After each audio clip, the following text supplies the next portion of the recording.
Good day, everyone, and welcome to our COVID-19 Work from Home webinar, where we are discussing the best practices for employers and employees to achieve optimum results working from home. My name is Melody Kaba, and I'm going to be your moderator for today.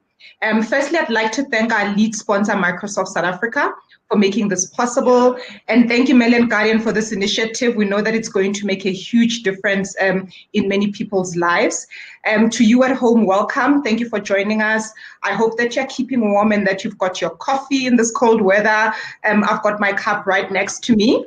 Obviously, I'm not alone, and joining us today is Colin Erasmus. Colin heads up the Modern Workplace Business Group at Microsoft South Africa, which is committed to putting the right digital tools in the hands of businesses to connect and support employees wherever they are to drive productivity, engagement, and collaboration. Welcome, Colin, and how are you coping during this time? Morning. I almost said, well, I did say good morning. It's so cold, I think it's still morning. But very, very good. Thank you. Great to be here and to share some of my experiences. Thank you. We're also joined by Brownin Williams, who's a trend translator and a future finance specialist at Flux Trends. Brownin has over a decade experience in marketing management and trend research, working predominantly with brands in the financial and B2B industries. Since 2011, Brownin has collaborated with Flux Trends on a number of projects, lending her research and writing skills to the Flux Trends reports and presentations, including the fragmented future of finance, virtual money, so you want to hire a millennial, and so more. Welcome, Brownwin. How are you doing today? Great, thanks, and yourself? I'm good, thank you. Okay, so let's kick off our conversation, right? And I'm going to start with you, Brownwin. I mean, expectation, right, versus reality. Work from home is not a brand new concept. It's been a topic that's been trending, for years. We've seen, companies like in Silicon Valley, implementing this, but we've also seen companies in South Africa, like your likes of Discovery Health and Stanlib, have been doing this with some of their departments, over the past couple of years. But I'm sure we can all agree that no one has ever had to do this, right, at the scale. And not all employers can pull this off. And it also varies from company to company and industry to industry. So what I want to know, is that what are some of the biggest challenges, reported that employers and employees are facing with regards to working from home and like remotely managing employees?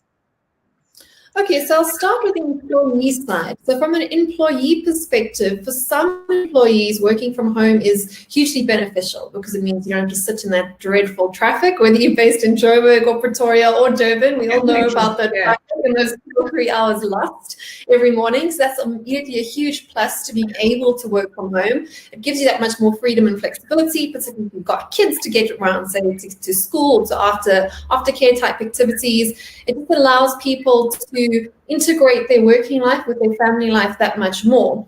But at the same time, there's a double edge to that sword in that particularly if you have small children, that is children that still require care, but are now also not being allowed to go to school for the same reasons why you working from home, suddenly what you are gaining in terms of productivity from not commuting, you are losing in terms of distraction with having to deal with your families. Now that is more of a challenge because schools will go back eventually, but there is still a choice whether companies decide to continue working remotely or not. Which brings me to the employers or the employer side. When it comes to employers, obviously there are huge cost and efficiency savings and efficiencies that you can gain from distributing your workforce. It means you don't have to maintain as much of a building footprint. You can cut back on your energy costs. You can reduce your overall carbon footprint because obviously your whole workforce isn't commuting anymore. But also huge cost savings that come along with that and efficiencies in that, in theory, your employees will be able to do more work in less sort of busy time, because we often spend quite a lot of time as wasted in office places due to things like chit chat, as we call it, sort of like around the water cooler or in needless meetings, because obviously if everyone is in the same place, it's very tempting to get people to meet even when they don't need to meet. And for certain types of people, working alone can be a lot more productive than working in an office environment. But once again, there's a double edge to that sword in that it's a lot harder to maintain employee morale through a virtual environment and to build that team spirit and get that passion and drive going towards or pulling in a common goal. It's a lot easier to lead and persuade in person. I know the people watching this right now will feel like you gain some things from the virtual interaction, but you also lose some of that human touch. So there's always going to be balance. So that would be my opening remarks in that regard. Yeah. And do you think, discipline and etiquette play a major role, right, in being effective and efficient? And what are just really some of the things that people can do?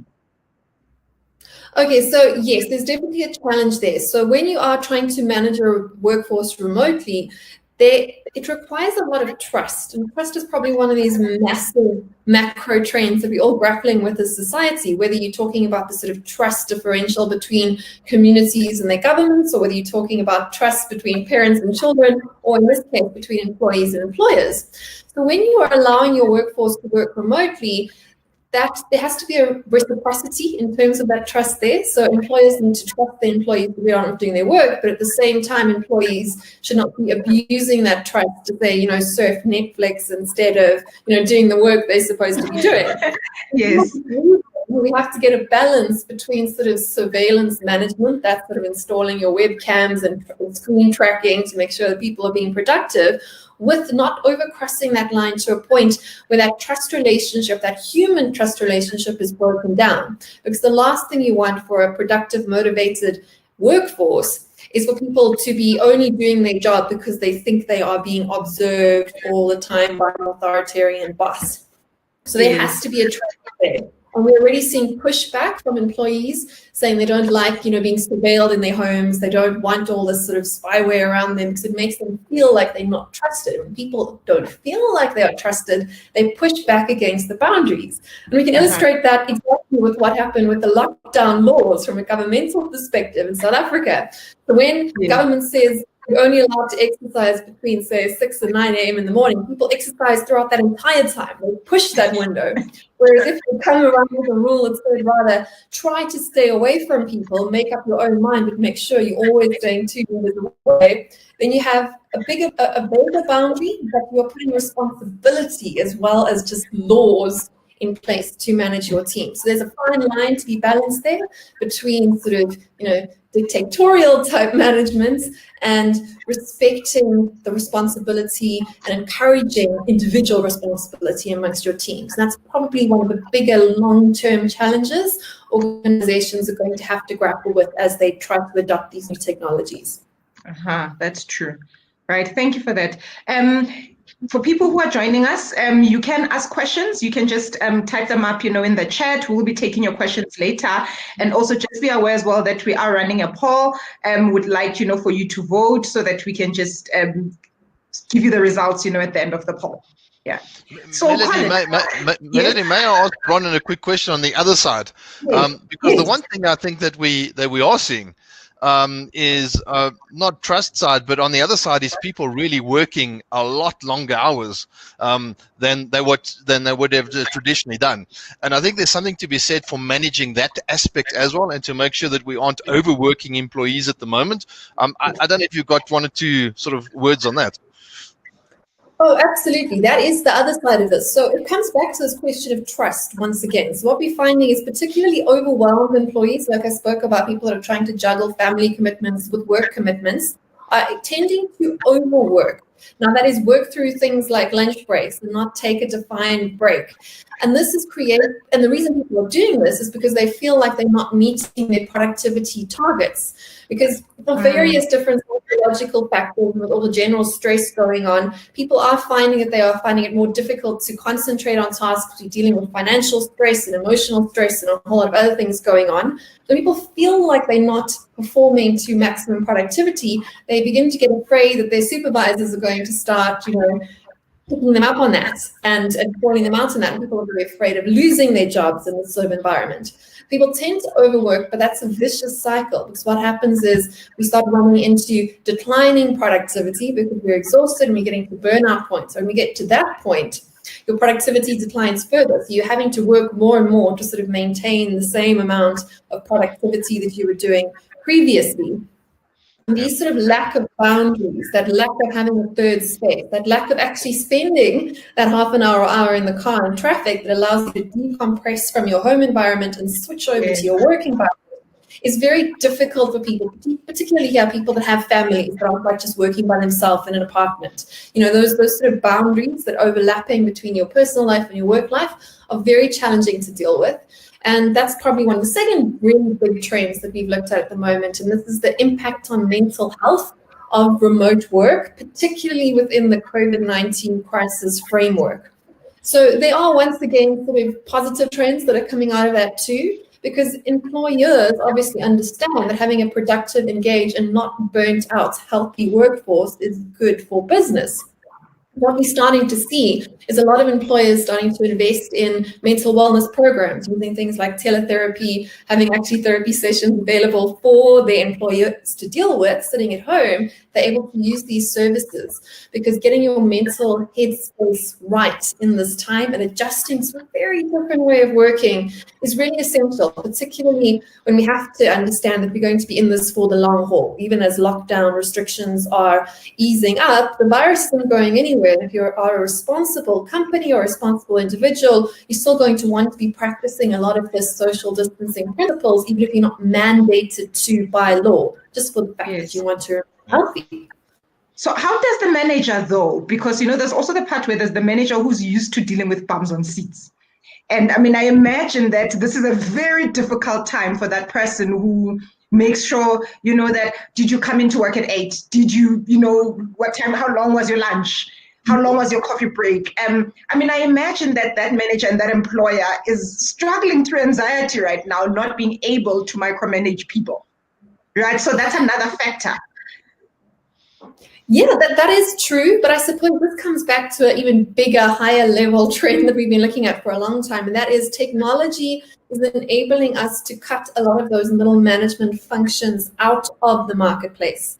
Because if you're able to fulfill those services, like you were saying, you know, like checking people are logging in on time and logging off, using a piece of software, that role in the organization is no longer required to be performed by human hands. And what we're always saying when it comes to the automation of tasks and which sorts of jobs and roles and functions are at risk, and I prefer to talk about functions than jobs because people are not replaceable, but certainly certain tasks are by machinery. The sorts of tasks that are going to be automated and that there are huge cost efficiencies in automating are those rote type tasks or any cost center functions within your business. If your role is a value adding role in that organization, your job is probably not at risk for automation. But if your function is a cost center, a checker of lists, police of people, rather than say a sort of motivated training type role of management, then you really probably should be quite concerned right now, because what we are seeing, and the evidence is completely in front of us, is that software can fulfill that role for you.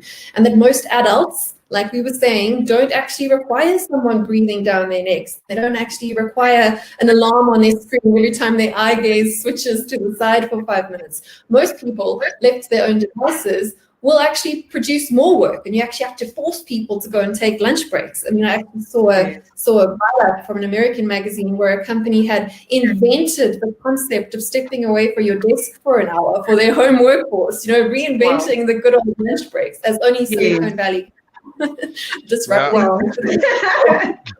It's something that we've seen, and we've actually encouraged people to structure their days, or almost like that a little bit. So make sure you actually put the half an hour in for your lunch break, as an example.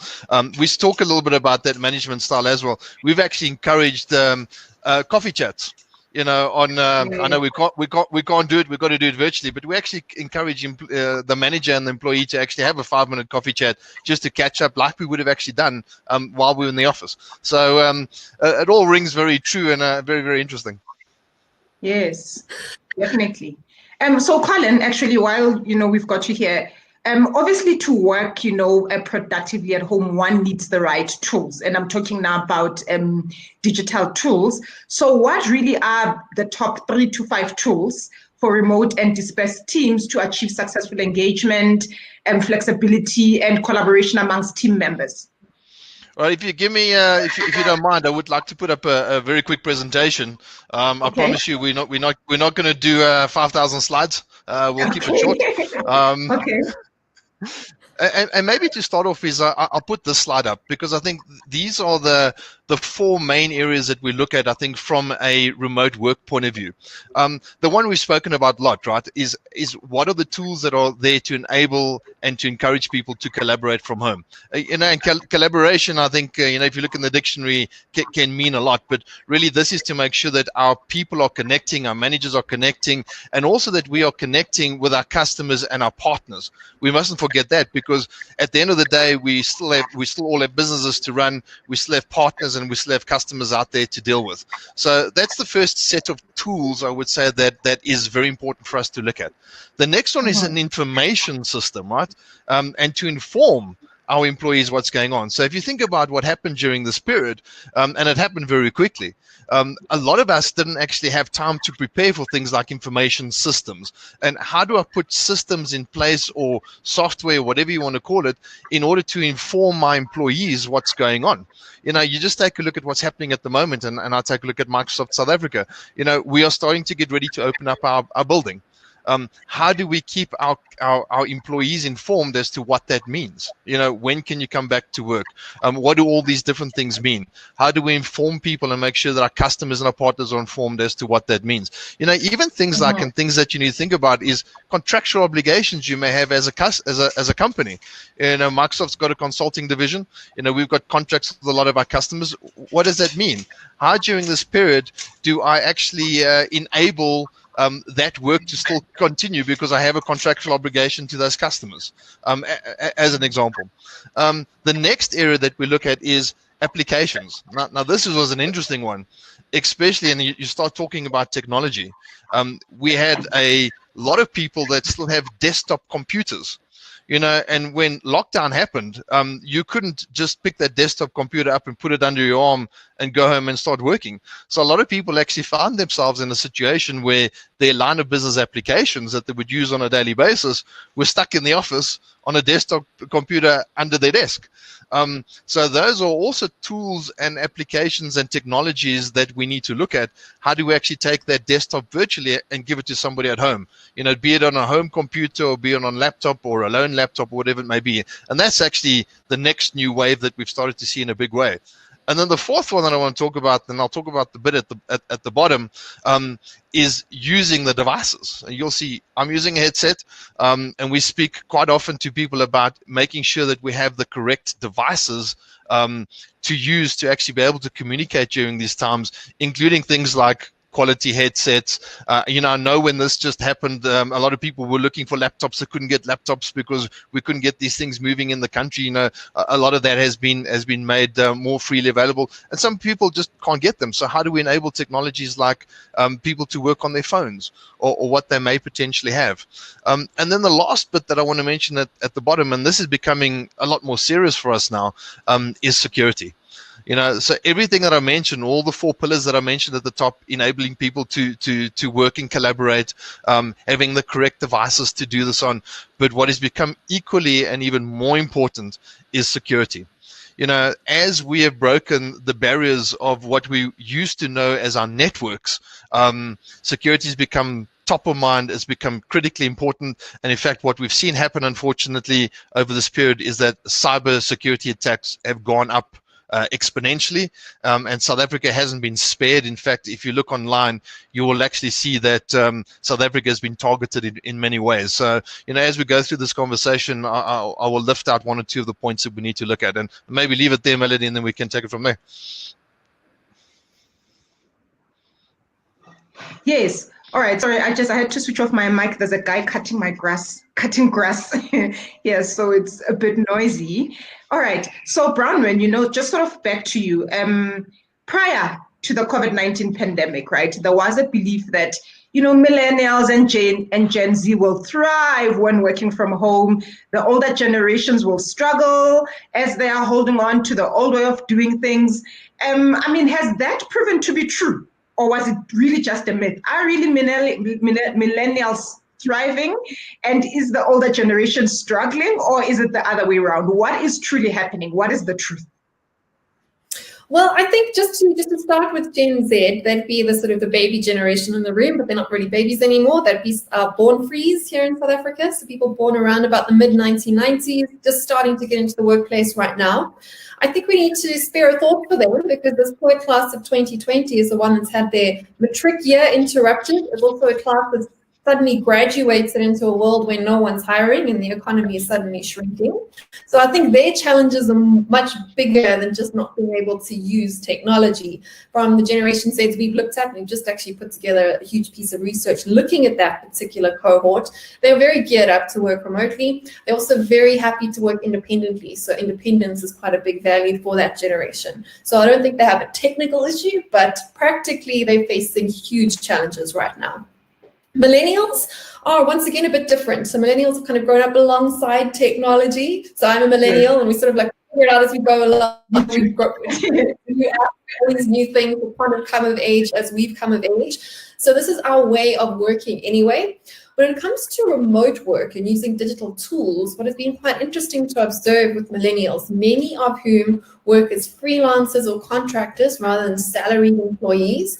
In fact, it's almost becoming the norm for the millennial generation. It's over 40% of millennials are already not employed formally. Even if they are employed, they're either employed on a contract, a gig, a freelance, or some sort of insecure pay-as-you-go type career that we're working in. And what we've noticed with this generation and with those sort of gig working careers is that they started off working remotely, like from a beach or from your house or at home, wherever it would be. But as that generation has progressed, and as people have been freelancing and working independently for a long time, we've actually seen sort of a reverse trend there, where your location-independent workers are looking for some sort of structure. They're looking for that decompression chamber, like I like to say, that sort of third space that takes you from your workplace to your home place and back again. And that's why we saw the massive rise of all your co-working space, which is kind of not really working in the office, but not really working at home, but it still gives you that buzz and that energy of people all around you. So I think that millennials in general tend to be quite a social, quite a collaborative generation. So the struggles there in terms of what's happening now with the current remote work are very much to do with mental issues. Issues, like I said, of burnout, of loneliness, of stress, of depression, and mental health issues are huge. I mean, we've had like the stats coming out of South Africa showing that people looking for help for very serious mental issues more than double. That was just in the first week of lockdown. The call lines are already having more than double the calls coming through. And a lot of that stress is coming out of the younger demographic. They tend to be earning slightly less than your older group too. Their employment is less secure. So all of this adds to stress. That's where the millennials are there. And then you've got the older people, which once again is a bit different. So your Gen Xers are very much like the millennials, who've kind of grown up along with the stuff, they can figure it out.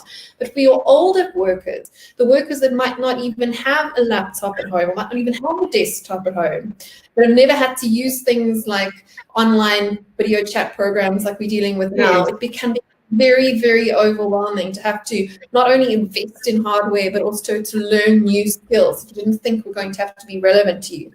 And I kind of noticed this pattern with a lot of groups that I talk to. And I've been doing a lot of talks over the last few years on the future of work, saying you've got to get used to this. This is going to be the way things will work in the future. We kind of have those sort of 50, 60-year-old people who would come up to me afterwards and say, oh, I'm going to be retired by then, so it's okay. I don't need to learn. And I think I've also had a lot of that as well. Yeah. So that's the sort of generational cohort summary. Do you think that this is probably forcing the older generation out of the workforce now, right? Sooner than what they thought? Because I mean, the question is, if you don't adopt, then you're probably forced out. Like, what does this mean for them? I wouldn't say they're being forced out. I'd say that older generations are being forced to catch up with technology. And what we've got to realize is that human lifespans have increased significantly. Even in South Africa, over the last 10 years, life expectancy has increased by over 10 years for both men and women. So when you're dealing with longer life expectancies, we have to get used to working for longer. At the same time as we're living longer, our retirement savings are worth less. I mean, you're also South Africans. We know how our little rands tend to stretch not quite as far as they used to in the past. And our economic prospects have been that much diminished by what's happened this year in 2020, which means that if you are going into early retirement, you are facing a much longer retirement with much less money. And that's not really feasible, considering that most South Africans are over-indebted and undersaved anyway. People are going to have to adopt new ways of working. And that is one thing we've also observed, is that when change is necessary, people change very fast. And what we all know, it's not actually that hard to use these systems. It's just about having the mental will to actually go out there and start using them. And I think that what the last few months have done is they've instigated that change, and they've switched that mindset to saying this is not something for just younger people, this is something that can actually benefit us. And to back that up, it's not just anecdotal. Even look at social media. Like your baby boomer generation are quite late adopters to the social media trend, but very soon we've now found that baby boomers are the most addicted to their social media platforms compared to other generations. So it's hard to get mum than it is to get, your 16-year-old daughter off, which is very interesting. So once all the generations adopt technology, it seems to stick. So I don't think it's necessarily a huge threat. And I think technology is also allowing for this to happen, because we have a concept called the citizen developer. Now, if you go back 4, 5, 6 years, 10 years, in order to be a developer, you were the propeller head. You knew what was going on. You had all that back end. We're finding more and more today that people that have never had development experience in the past are becoming what we call citizen developers, and that's been fueled by the technology. In Microsoft, we've got something called Power Applications, which is a technology that allows you to very quickly write a very useful application by using the data that's available to you without physically writing a single line of code.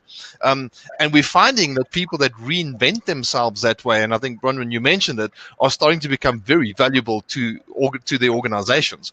And we're starting to see more and more. You heard me talk a little bit about things like having systems to keep in contact with partners and customers and employees. And in fact, through this citizen development initiative that we've seen a lot of those applications born out of the citizen developer who've actually done these things themselves and taken it on themselves. So definitely we're seeing a lot of changes from that point of view, from a technology standpoint. Okay. And Colin, sort of going back a little bit, to security, and I know that you had started touching on this a little bit as well, but I mean, really, what are the focus areas, right, that employers and employees should be looking at in making sure that, their work from home experience is a lot more secure? Sure. So I want to take you through one or two slides here before we get to that, because this is the way we also look at people that are using technology in the way they need to use technology. The first thing is what we would call information workers, and these are people that are working on their PC on a daily basis or on an hourly basis, using products like Word and Excel, and that's what they do. They sit behind a desk most of the time, and they're information workers. So, and they require a different subset of technologies and tools than a first-line worker, as an example. So, a first-line worker, the typical example there would be somebody in a retail store, or potentially even a first responder. If we think about a lot of the essential workers in South Africa today. And then thirdly, there is another set of people, healthcare, schools, and government, who we need to think about a little bit differently. We touched on this a little bit. If you think about all the kids now, well, not all the kids, but a lot of kids have been very lucky in order to continue online schooling, as an example. And they've also had to learn things like, and Microsoft's video platform is called Teams, Microsoft Teams. They've had to learn how to do that and how to cope with that online. So not only have we had to cope with our kids in our house and our dogs barking and things like that, the kids have had to learn this differently.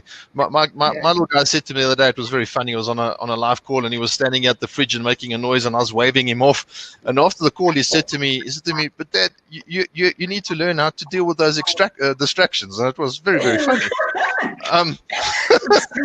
But and he may come in just because I said that, now come and annoy me. But these are things that we've had to learn to live with, and there's technologies that help us cope with all of those. A technology, as an example, like Microsoft Teams is the background. We now allow you to put up, call it, virtual backgrounds behind you, so that when somebody's walking behind you, both from a privacy standpoint as well as from a distraction standpoint, those sorts of technologies now exist within the product. So little things like that can actually go a long way. I won't go through these things, and we'll let the viewers have these slides. But these are some of the concepts that we talk about when we talk about the technologies. Meetings and calling, chats and collaboration.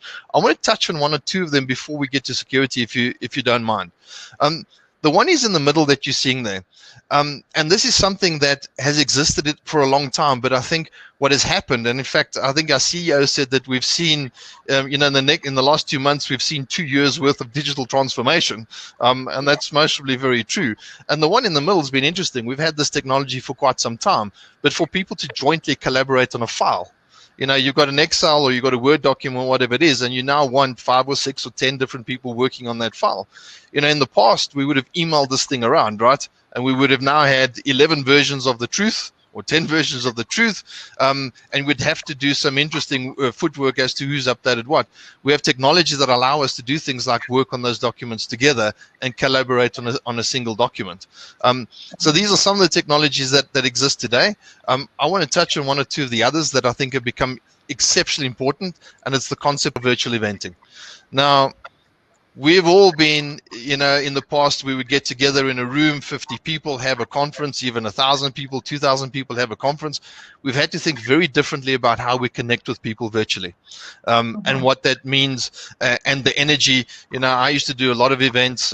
You guys can see it. Sometimes it's very difficult to speak on a webinar because you're struggling for the energy from the audience, right? And these are concepts that we're having to teach our people, and the technologies that exist in order to host a bunch of these virtual events at the end of the day. One or two others. We spoke about communications. I want to touch on one thing very quickly before we move on, and that's training. I think Bronwyn touched on a little bit. I think we're now getting to a point where we're getting to the new norm. And a lot of people are saying we used to do a lot of training, and I think, Melody, you and I had this discussion as well.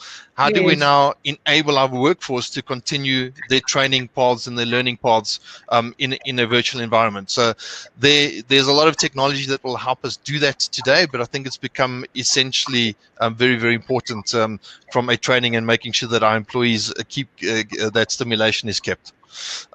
Moving on to security, to answer your question.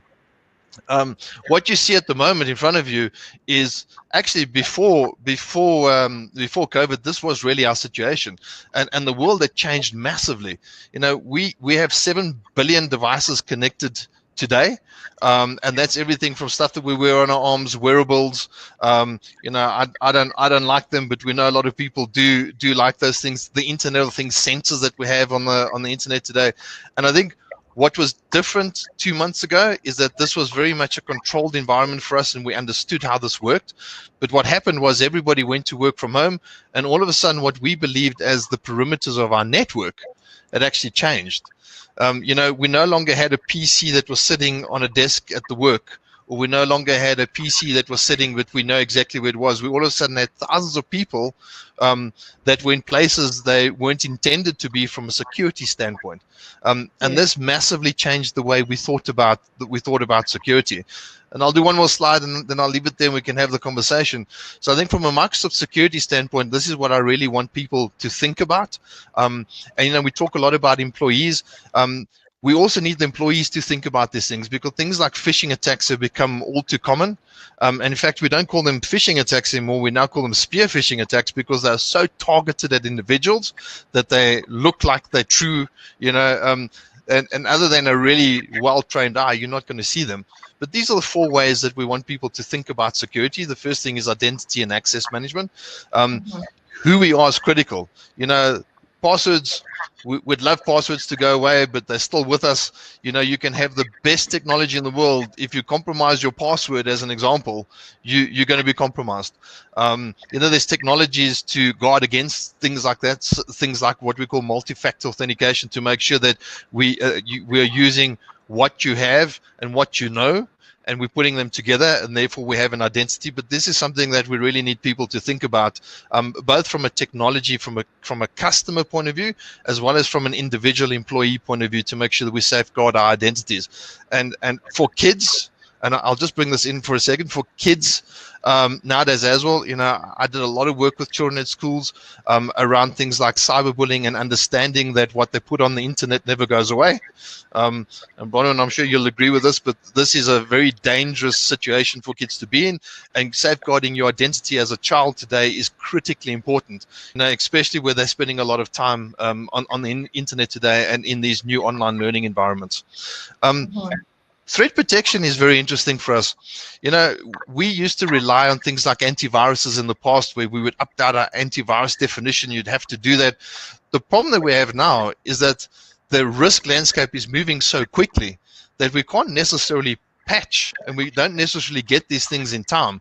So threat protection actually has moved to artificial intelligence, where Microsoft's using a concept called Microsoft Graph, where we are collecting this information, trillions of inputs a day or billions of inputs a day, and we are then sending that back out to customers saying we're identifying possible issues before they even happen. And we need to, as companies today, and as what we would call CISOs or Chief Information Security Officers, we need to start thinking about protecting actively from an advanced threat protection standpoint. The fourth one or the third one that you see, there's information protection. So let's say the first two fail, and I now have a piece of information. How do I protect that piece of information? So on a memory stick that leaves your business, on an email that leaves your business, information protection has become critical. So if you think about it, is how do I tag that actual piece of data and how to protect that piece of data?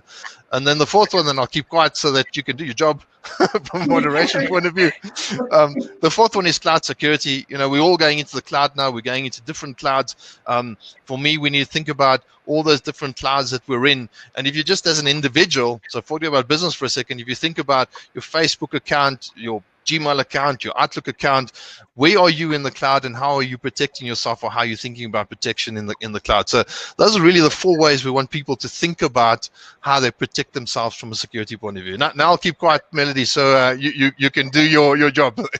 Thank you very much for that, Colin.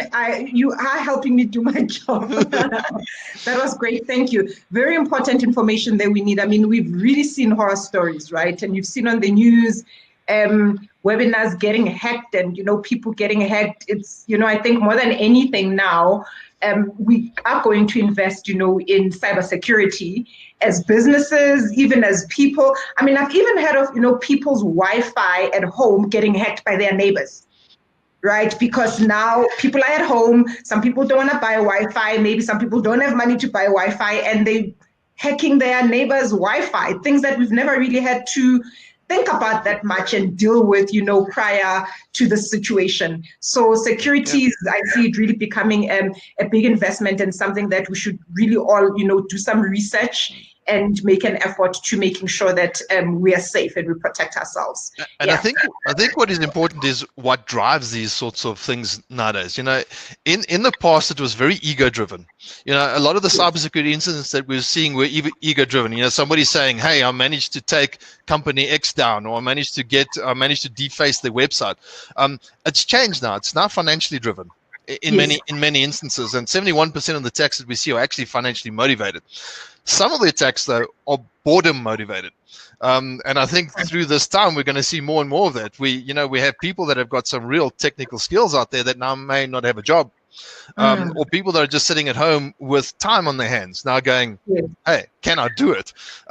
So we're seeing the types of attacks become very sophisticated and interesting, and we're seeing it, most of them financially motivated today, but also some of them just pure boredom motivated. Can I actually do this? Yes, definitely. Okay, let's go to some questions from our chat. There's an interesting one that has just come in from Stacey Jacobs, and she's asking, how can a job be secured if it does not form part of the core function of the business? Well, I can answer that. I think that it's not as simple as that. So if it does not form a part of value adding for a business, that job is at risk. But that does not mean to say that person needs to be at risk. People's skills can be redeployed. So the question I always like to ask of my clients is to say, think about it from your industry, think about it from your business, think about the actual role that you're doing. Where's the value that you are adding and where's the value that you're extracting? What part of your role is about collecting a paycheck and going past go and collecting it again next month? And what part of your role is actually to do with adding value and creating wealth for the business and the community and the company. That's what the word company is about, right? Everyone is a part of that company, part of that community. How are you adding value to that? You have to focus on those parts of your role. If your role is entirely rote-based, it is entirely a cost function, then that's where you've got to be reconsidering about your longer-term future as an individual. At a business level, it's the same question. If your business is in the business of extracting tolls and rents from the marketplace, your business is a prime case of technological disruption. Like look at the industries that have been disrupted by technology.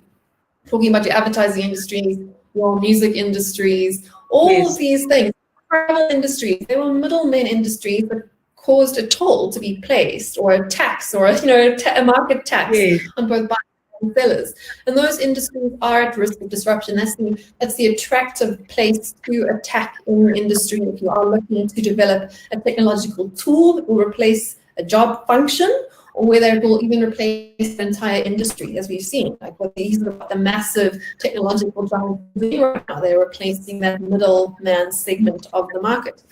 So I don't believe that there is one that doesn't have value to add, that does not have value to add as a human being, but it's a case of finding out what that value is, and it might require reskilling to a certain degree. It might also involve having conversations with the people that employ you to say, I want to be a part of adding value to the company. I don't want to be an extractor of value.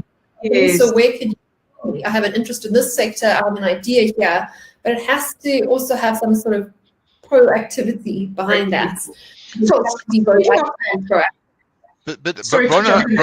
Bronwyn, I don't think it's just people, it's companies as well, right? That's where the whole digital transformation concept comes from, right? And we need to make about that. Because as I say, we need to make sure we remain relevant, right? We need to make sure that the data that we have, we are using. I mean, for years and years, people sat on really valuable data, but couldn't figure out how to actually use this to have a competitive edge. And that's where the whole concept of digital transformation comes from, is reinventing yourself as a business. Exactly. Automation, I say that if talking now to businesses, business owners and employers, if you're looking at segments of your business to automate, you want to automate those cost functions, you don't want to automate the value functions. Because at the end of the day, any business is in the business of actually pleasing flesh and blood human beings. So you've got to remember that. If you're wanting to build brand equity and brand value, the margin is in the mystery. It always has been. In fact, if you look at sort of classic economics, in a perfectly competitive market, no one makes any profit at all. Whereas the irrationality is where profits are found, and that irrationality comes from pleasing and delighting your customers on a human level, rather than just looking to extract value down sort of like the equilibrium point in that market. So if you treat people like human beings, you'll get more of a human connection with them, and that becomes your point of differentiation. That becomes the real value. And really looking ahead, as the world becomes more automated, it becomes your only source of profit is in the human aspect of your business. And to what extent, though, and this is a question as well that's coming from Joan Lane from the chat, says, are organizations looking at repurposing their employees towards the future of work industries? And to what extent really are organizations doing that, in South Africa currently? That upskilling and that reskilling and repurposing their employees towards the future of work industries? I can't give a homogeneous answer to that because it depends entirely on the company. But from what I've seen, and I can talk only anecdotally from the sort of organizations that we've worked with, the small organizations seem more invested in that human side of the business. The bigger organizations find that a lot more difficult. Because when you're dealing with shareholder value on a sort of stock market level, it's very different having a small family business where you know all of your employees and you have a relationship with each of them. So we definitely see that smaller businesses seem more open to that sort of investing, because that investing in employees is a cost to the employer too. I know it has a long-term payoff, but it's a short-term cost. And once again, it comes back to what I was speaking about earlier, the idea of trust. Because if you are investing in retraining, reskilling, and redeploying your employees, you're taking a risk that that employee is going to stay with you to earn back that return on investment that you've invested in that retraining tooling and reskilling. And if you don't have a relationship with that employee, you're not sure they're going to stick with you, it becomes quite a scary risk. And once again, it has to have that reciprocity. There has to feel like there's skin in the game from both sides when we start dealing with these sorts of change. Okay. And maybe, Melody, I can give us just a practical example of myself as a Microsoft employee. Every year when we set out on a journey, we actually get a learning path. And Microsoft invests very heavily in us as employees based on exactly what the question was, is where are we going into the future? And we are set a very clear and specific learning path through both structured and unstructured learning that is done virtually. Most of the stuff is done virtually, but actually helps skill me for my current role and potentially for my future role, and that changes on a 6-monthly basis. Yes. Oh, that's great. Okay. Right. So I want us to touch on performance management, right? And there's mixed reactions, that people have on this, right? I mean, when I was just doing my research and just sort of looking at the comments of what other people are saying on social media, there are people who are afraid, at the fact that is the performance management system going to be fair? Because potentially, out of sight, out of mind when it comes to rewards. And I've just seen a comment as well coming on the chat section from Dante, who says, in my experience, working from home is not new. It's just more prevalent due to COVID-19. Experience has shown more people are developing new skills because of working from home. The world has become virtual. What will benefit companies is the fact that reward will definitely be based on one's output. There's so-called passenger employee will be more easily identified and consequence management be more direct. Productivity will become competition, must have more common creative thinking on this issue. So now performance now and rewards, like just taking all of those factors into play where you're not there, or maybe people are more exposed. I mean, how are we going to see that changing? And how can employers manage this? And what should employees do to make sure that they are not overlooked or overworked for that matter, because now they're chasing rewards, right? I think it does come back to what I said earlier about the whole thing of, are you adding value? Once again, I'm going to keep harping on that point, because what the comment said is entirely true. This takes a lot of the smoke and mirrors away. Like, you could hide behind having a wonderful personality and a great relationship with your boss in a face-to-face working environment where we know personalities tend to rule, just like they rule in the playground, right? The popular kids get away with a lot more stuff than the unpopular kids get away with. And those sort of learned behaviors carry through into adulthood. With remote working, however, everything is transparent. And you have to be judged on productivity. You can't be judged on your personality. And that suits some people very well, but also doesn't suit other people very well. And there is also something to be said about the serendipity of having ad hoc conversations that are not necessarily by the book productive in terms of a rule and a rubric that an algorithm can follow and track you on, that might just spark conversation or spark an insight that can lead to innovation that can be hugely valuable for your business. So there's always a flip side to these things, never quite as black and white as it seems.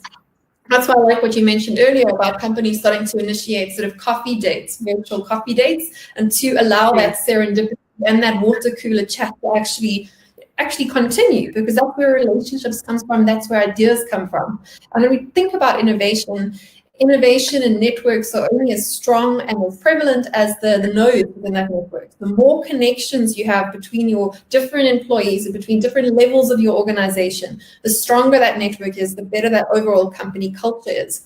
And that is definitely one of the working from home, in that your relationships become that much more linear, because you're now only dealing with the employees that you are communicating with in a chat session. You're not running into someone from the HR department on a staircase that leads to a conversation, that leads to a chat, that leads to some new project or some new idea or a new job for yourself. So once again, we've always got to balance this out between the good and the bad. And I always like to say, just to sort of summarize that, is that you want to sort of automate all the robot tasks, leave the robot tasks to the robots, and leave the human relationship to the human. You want to protect those human relationships both inside your organization and outside of your organization. You want to build a resilient team.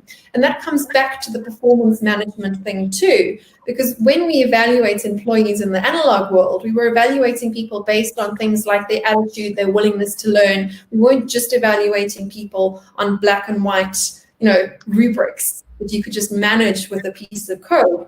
Whereas when we reduce people management, human management, dynamic, irrational human management down to a rubric, what we gain in terms of superficial fairness, sort of rule by law instead of rule by sort of personality, we also lose a lot of the subtleties that can really allow us to identify which employees are going to grow, what your growth potential is beyond that. So when it comes to product or productivity management, employee management with code, we've always got to be very careful that that code is fair to start with, but that code is also not superseding human intuition, human relationships, and that sort of the gray areas that make us what we are as people. And there's also a danger there in automating inefficiencies if you do have bad code that does perpetuate biases. And we've seen a lot of that over the last few years. Terrible things where massive companies have used algorithms to manage performance management and that have been found out to be downright racist or downright sexist. And we absolutely don't want to be defaulting to a computer decision when it comes to a human relationship. Yeah. And I mean, Colin, I would assume that, with Microsoft, work from home is not a new concept, obviously. And yes, now you've had to implement it at a larger scale, I guess, with some of the departments that were not doing work from home. But when it comes to performance management, I'd be thinking that you probably do have some systems already, right, that you might have and some experience that you've got in place with regards to this performance management when it comes to work from home. Yeah, look, I think from a Microsoft perspective is, we've been geared to be able to work from home for quite some time. Yes. Most of us would be able to do it, or we're in a position to do it. We like to be in the work environment, see our colleagues. I love a whiteboard. There's even technology now, believe it or not, to actually have a whiteboard in a Teams discussion, so you can all feel you can draw on the board. So there's a lot of technologies now that are enabling a lot of that. But I think for me, it comes down to business culture or culture of the organization. I think, Bronwyn, you touched on it. Microsoft's been on this journey for a long time around our culture and around, the phrase of having a growth mindset. For a long time, we've been pushing that concept inside of Microsoft to have this growth mindset and this challenger mindset is to actually challenge what we believe and what is possible out there. And in fact, a lot of the performance management is based on that. The performance management is based on how we learn from others, virtually or in person, the way it was, and actually how we help others.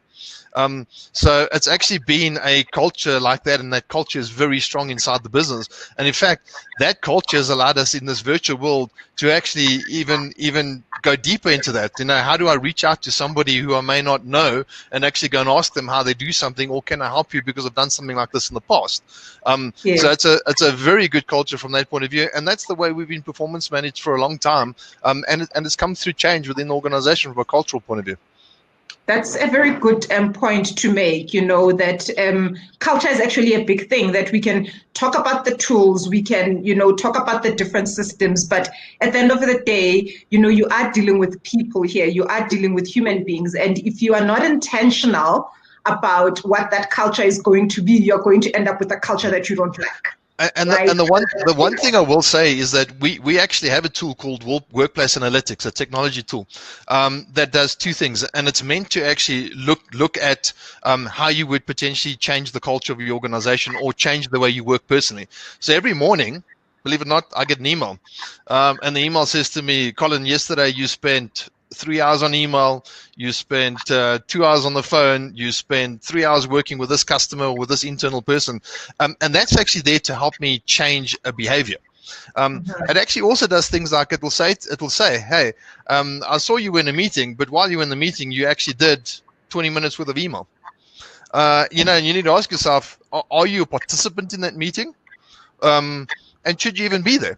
And we've said to ourselves, and Bronwyn, I see you smiling, we've said to ourselves, and we've been encouraged as employees and people in the team, if you're not needed in the meeting, don't be there. Tell the person, hey, I don't think I should be there. I'm not going to add value. But if you're in the meeting, participate. You know, and at an organizational level, workplace analytics gives you similar sort of feedback to have a look at the productivity of your people, but it focuses things on coaching moments with you and your staff or with your manager. How much time have you actually spent in a coaching scenario with people or with your manager? So it's not meant, and especially from a privacy point of view, because the one thing we don't want to do is, let's call it, spy on people. We want to make sure that these technologies have been used to actually advance people and advance the culture of the organization. Okay. Right. Thank you so much, Colin. So now I want us to go to our poll quickly, because I think, we've got some interesting results. So the question that we asked was, does your company provide the tools and technology needed to effectively work from home? And you had to rate in terms of provision and support given. So the results that have come back, where we've got 47% of the people that feel supported, and then you've got about 24%, you have 15%, and then you have like 9% not, really 2% not at all.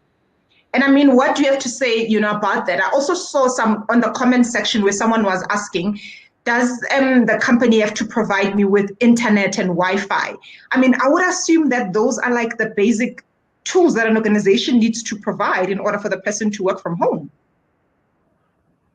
I suppose that depends on the organization and the relationship, and also whether you are working as a contractor, as a full-time employee. So typically a freelancer or a contract worker, as is increasingly becoming the norm with the new world of work, where you are doing project work rather than salary-based work, which I think we've all got to get our heads around as individuals, because that's the way the world is headed. Then you would typically provide your own devices, but the company would have to provide your own onboarding, offboarding, and all the software and all the security and all the rest of it. If you are an employee with a company, particularly a company dealing with sensitive data, then they would absolutely have to issue you with devices and all the rest. But it would entirely depend on the organization you're working for and what the arrangement is. Mm-hmm. Okay. All right. I think that we've come to almost the end. We have about 4 minutes left. And I'd like to get, some closing remarks, from both of you, just, with the discussion that we've had today. It's been great. I've personally learned so much just listening, to the conversation here. And just starting with you, Colin, your closing remarks for today. Thank you. I'll keep it short. I won't use a PowerPoint presentation. You can if you want to. No, I think I would say, look, the technologies are out there. They exist. I think be curious, be inquisitive, and go and find out what is out there for your needs. I would say on one side, make sure you reinvent yourself. I think that is absolutely critical, and make sure you stay safe. World has changed. We need to make sure we stay safe. We can do this virtually, but there are things we need to take care of. Yeah, reinvention, a very key thing. We've been working on a project in my business where the company has every intention to get these group of people, right, involved in their digital transformation, but their inability, right, and lack of participation has sort of somehow, forced us to come up with solutions that don't include people.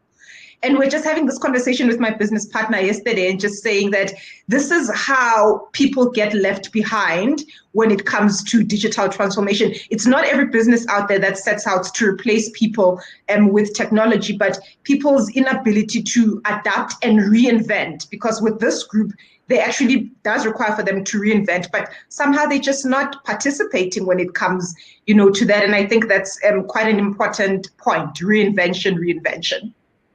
Okay, and Bronwyn, closing remarks. I think to close off, I'd like to just add, when it comes to technology is a tool. It's a tool designed by humans. Whatever technology you're using and how we use it is up to us. So depending on what platforms and what applications you decide to use, you can either use it to increase trust or to decrease trust, or you can use it to increase efficiency or to decrease efficiency. I've seen many examples of technology being used to actually automate inefficiencies in business, for example.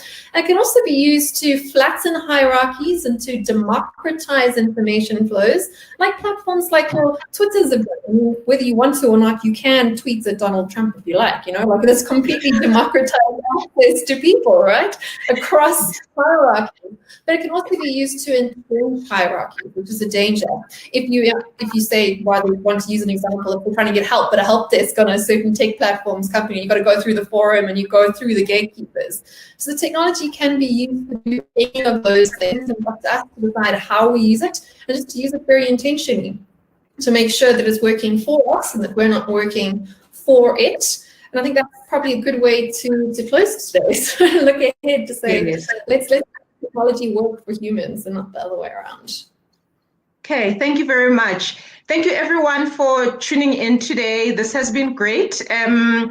Thank you very much, Microsoft, for making this possible and sponsoring this. Thank you so much to Mail and Guardian for making sure that we've got this platform and, people are going to receive the help that they need. And do go to Mail and Guardian webinars. There is a link that they've put on the chat if you want to get access to the webinar. And do follow Mail and Guardian on social media on the different accounts. And you can also continue to follow Microsoft and see, what products they offer. Definitely follow Robin. She's on Instagram, she's on Twitter, and on LinkedIn.